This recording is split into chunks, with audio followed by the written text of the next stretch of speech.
Hello everyone, welcome to movie review. Pawan Kalyan గారి సినిమా ఈ సైజులో రిలీజ్ అవుతుంది, ఈ సైజులో కలెక్షన్ చేస్తుందని చెప్పేసి ఎవరైతే ఊహించలేదు, నిజంగా ఎవరు ఎక్స్పెక్ట్ కూడా చేయలేదు. మనం గత 16,000 మనతో కలిపి పోల్చుకుంటే డబల్ త్రిబుల్ ఇంకెంత వేసుకున్నా తక్కువనే కలెక్షన్ల రూపంలో కానీ సినిమా రిజల్ట్ రూపంలో కానీ.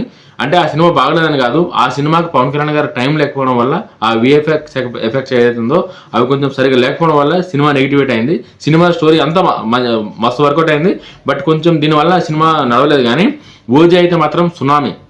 ఈ ఓజీ సినిమాలో ఇంకా రానున్న దసరా పండుగ దాకా ఎన్ని రికార్డులు గల్లంత అవుతావో, ఎన్ని రికార్డులు కొట్టుకుని పోతుందో, ఇంకా అది పవన్ కళ్యాణ్ గారి ఫ్యాన్స్కి అది ఊహ కూడా అందదు, ఎవరు ఊహకి.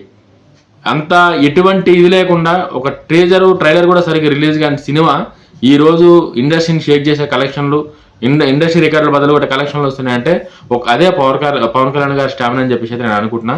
ఖచ్చితంగా పవన్ కళ్యాణ్ గారు లాంటి హీరో కనుక ఒక మంచి స్టోరీ పడితే ఏ రేంజ్లో ఉంటుంది దాని రిజల్ట్, ఆ సినిమా సైజ్ ఎట్లా మారిపోతుంది అన్నది ఓజీన ఉదాహరణ.